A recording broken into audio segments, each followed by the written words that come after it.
హైదరాబాద్ లింగోజిగూడ డివిజన్లో అక్రమంగా నిల్వ ఉంచిన భారీ మొత్తంలో రేషన్ బియ్యాన్ని కాంగ్రెస్ నాయకులు బట్టబయలు పెట్టారు. శ్రీనివాస కాలనీ పరిధిలోని ఓ గోదాంలో దాచిన బియ్యాన్ని మాజీ కార్పొరేటర్ దర్పల్లి రాజశేఖర రెడ్డి ఆదేశాల మేరకు కాంగ్రెస్ యువ నాయకుడు ప్రవీణ్ తన బృందంతో కలిసి గుర్తించారు.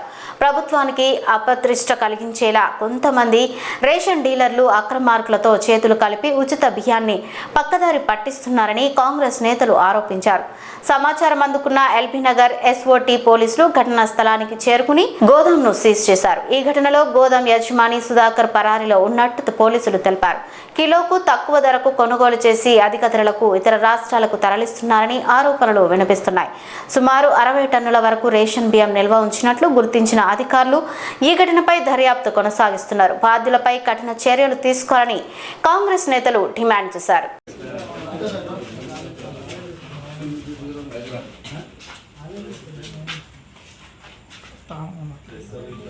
ఈరోజు రాజశేఖర రెడ్డి గారి సూచన మేరకు వచ్చి ఇక్కడ బియ్యంని పోలీస్ అధికారులకు పట్టేయడం జరిగింది. వారు స్పందించి ఇక్కడ ఇప్పుడే మా dynamic corporator Lingojiguda division Rajasekhara Reddy గారి వారి సలహా మేరకు కంప్లైంట్ వస్తే మేము వచ్చినాం. నిన్న కూడా వచ్చి ఇక్కడ తనిఖీ చేయడం జరిగింది.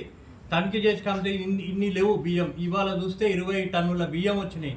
అంటే ఒక్క రోజులో 20 టన్నుల బియ్యం వస్తున్నాయి అంటే రోజుకి ఎన్ని బియ్యం వస్తుంది, ఎట్లా పోతుంది? దీని గురించి ఇప్పుడుగా 10 సంవత్సరాల నుంచి ఈ రకంగా అక్రమంగా జరుగుతుంది. కానీ దీన్ని ఎవరు పట్టించుకుంటలేడు. ఇప్పుడు మా రాజశేఖర రెడ్డి గారు దగ్గరుండి పట్టించుకొని ఇట్లాంటి విషయాన్ని ఇప్పుడు ప్రభుత్వం ఇంత 3 నెలల రేషన్ బియ్యం ఇస్తుంది, సన్న బియ్యం ఇస్తుంది. ప్రజాప్రభుత్వం రేవంత్ రెడ్డి గారి నాయకత్వంలో ఈ రకంగా బియ్యం ఇస్తుంటే రేషన్ డీలర్లు అక్రమంగా అమ్ముకోవడం జరుగుతుంది. దీనిపైన ఖచ్చితమైన చర్య తీసుకోవాలి. ఇప్పుడు మా సోదరులు చెప్పినట్టు అందరిపైన రేషన్ డీలర్లే కానీ ఎవరితోనే అందరి మీద చర్య తీసుకొని దీన్ని గట్టిగా ఈ చర్య తీసుకొని వాళ్ళ మీద ఎవరెవరు దీని వెనకాల హస్తం ఉందో అందరినీ పట్టుకొని అందరి మీద కేసులు పెట్టి ఇట్లాంటి అక్రమ రవాణా బియ్యం రవాణా కాకుండా చూడాలని నేను కోరుకుంటున్నా. లింగోజిగూడ డివిజన్లో మాత్రం ఇట్లాంటివి ఇంకోసారి జరిగితే లింగో డివిజన్ కాదు ఎల్బీనగర్ కాన్స్టిట్యున్సీలోనే ఇట్లాంటివి జరిగితే ఊరుకునేది లేదు. ఇట్లాంటివి జరిగితే ఇప్పుడు ఈ రకంగా ఉన్నది కానీ ఇప్పుడు ఇంకోసారి మాత్రం పట్టుకుంటే వేరే రకంగా ఉంటుంది. మేము అందరికీ హెచ్చరిస్తున్నాము. అందరూ దీని మీద చర్య తీసుకోవాలని కోరుకుంటున్నాము. అందరికీ నమస్తే. ఈరోజు మా టీపీసీసీ అధికార ప్రతినిధి లింగోజిగూడ డివిజన్ కార్పొరేటర్ దర్పల్లి రాజశేఖర రెడ్డి గారి సూచన మేరకు ఈరోజు మా డివిజన్ పరిధిలో శ్రీనివాస కాలనీలో అక్రమంగా రేషన్ బియ్యం నిల్వ చేస్తున్నారని మా కార్పొరేటర్ రాజశేఖర రెడ్డి గారికి సమాచారం వస్తే రాజశేఖర రెడ్డి గారు ఢిల్లీలో వేమరేందర్ రెడ్డి గారు ప్రమాణ స్వీకార కార్యక్రమంలో వెంటనే మా కార్యకర్తలందరినీ కూడా అక్కడికి వెళ్ళి తనిఖీలు చేయండి, నేను అధికారులతో మాట్లాడతాను. వెంటనే ఇక్కడికి వచ్చి చూడగా వందలాది బస్సులు ఇక్కడ నిల్వ చేసి ఉండడం జరిగింది. వెంటనే మేము సమాచారం మా కార్పొరేటర్ గారికి ఇస్తే వారు అటు ఎస్ఓటీ కానీ పోలీస్ కానీ సివిల్ సప్లై డిపార్ట్మెంట్ అందరూ కూడా సమాచారం ఇవ్వడం జరిగింది. ముఖ్యంగా మా ప్రజాప్రభుత్వం రేవంత్ రెడ్డి గారి సర్కార్ ఉత్తమ్ కుమార్ రెడ్డి గారి నాయకత్వంలో ప్రతి ఒక్కరు కూడా సన్న బియ్యం తినాలి, అందరూ కూడా ఒకటే విధంగా బియ్యం తినాలని మనిషికి 6 కిలోల బియ్యం చొప్పున వేలాది కార్డులు పెంచి ఇక్కడ బియ్యం సప్లై చేయడం జరుగుతుంది.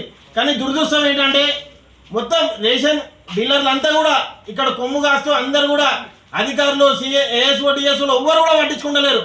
అంతా ప్రజలకి ఇవ్వకుండా బియ్యం అంతా ఇక్కడ ఇస్తున్నారు. ఇవ్వడం వల్ల 18 రూపాయలకి అక్కడ అమ్ముతున్నారు, 40 రూపాయలకి ఇక్కడికి వెళ్ళి కర్ణాటక తల్లి వెళ్తున్నాయని మాకు సమాచారం ఉంది. కార్పొరేటర్ గారు రాజశేఖర రెడ్డి గారు అనేక మార్కు హెచ్చరించారు, బియ్యం రవాణా చేయొద్దు, నా ఏరియాలో స్ట్రిక్ట్గా ఉంటాను. అయినా కానీ ఎవరైతే అండి నేను చెప్తే ఏఎస్ఓ రాడు డిఎస్ఓ రాడు పోలీస్ అధికారులు రాని నిర్లక్ష్యంగా సమాధానం చెప్పుకుంటూ అదేవిధంగా నిన్నే చెప్పిపోయినాం ఇక్కడ బాబు చేయొద్దు అంటే ఏఎస్ఓ వచ్చిన నూకలు ఉన్నాయని ఏదో కేసు రాసివేయండు. ఇప్పుడు కూడా బియ్యం ఉన్నాయి, మాకు సీజ్ చేయాలని మేము పట్టుబడుతున్నాం. సీజ్ చేసేంత వరకు మా కాంగ్రెస్ పార్టీ కార్యకర్తలు ఇక్కడ నుంచి వెళ్ళము. ఏదైతే ప్రజాప్రభుత్వం పేదల గురించి పనిచేస్తుందో దాన్ని ఇలాంటి వారు అక్రమాలని మనం అరికట్టకుంటే ఇంత పెద్ద వ్యవస్థ మనకు అన్ని సివిల్ సప్లై ఉంది, పోలీస్ వ్యవస్థ ఉంది, ఎస్పీ ఉంది, ఇంటెలిజెన్స్ ఉంది. గట్టి చర్యలు తీసుకుంటే కానీ ఇంకొకరికి భయం రాదు. ఖచ్చితంగా ఏదో చిన్న వాళ్ళని కేసు వేసి రిమాండ్ చేయొద్దు. దీని ఇంకా ఎంతమంది వస్తాం ఉంది. అదేవిధంగా సివిల్ సప్లై అధికారులు ఏ రేషన్ షాప్ నుంచి ఇక్కడికి వస్తున్నాయి అన్ని కూడా తనిఖీలు చేసి అన్ని షాపులు కూడా సీజ్ చేస్తే ఇంకోటి చేయడానికి భయపడతాడు. మనం ఇదే విధంగా పోతామంటే అటు ఇదే విధంగా నడుపుతాడు, మామూలు ఇస్తూనే ఉంటాడు, నెలకు లక్షలు, మళ్ళీ ఇదే విధంగా దంద చేస్తాడు. ప్రభుత్వానికి చెడ్డ పేరు వచ్చే ప్రయత్నం చేస్తున్నాడు. ముఖ్యంగా ప్రజాప్రభుత్వం అధికారులు ఉంది. లింగోదూడ కాంగ్రెస్ పార్టీ తరఫున ఎలిమినా నియోజకవర్గంలో ఎక్కడైనా సరే అక్రమంగా జరిగితే చెప్పండి. ఏ ఏరియా అయినా మా ప్రాంతం కాదు, ప్రభుత్వానికి చెడ్డ పేరు వస్తే ఎవరైనా ఉపేక్షించొద్దు. ముఖ్యంగా పోలీస్ అన్నలకు కూడా జోడించి చెప్తున్నాం, ఖచ్చితంగా సీజ్ చేయాలి. దీని ఇంకా పెద్ద గద్దలు ఎవరు, ఏ రేషన్ డీలర్లు, ఏ అధికారులు, అవసరమైతే సివిల్ సప్లై అధికారులను కూడా ఇలా కేసు బుక్ చేయాలి. వాళ్ళ అవినీతే ప్రధానంగా ఈరోజు ఇలాంటి బియ్యంకి ఇంకా అడ్డం అవుతుంది. అందరికీ ఈ విధంగా మీరు అందరూ అధికారులపై చర్య తీసుకున్నారని మీడియా దీని అంతా కూడా వెలుగు చేస్తే ఇంకొక ఎక్కడైనా సరే రేషన్ డీలర్లు కానీ ఇలా అక్రమంగా రవాణా చేసే వాళ్ళు భయపడతారు. రాజశేఖర రెడ్డి గారి పట్టుదలతోనే ఈరోజు సీజ్ చేపించడం జరుగుతుందని మీ అందరూ కూడా మీడియా ముఖ్యంగా చెప్తున్నారు.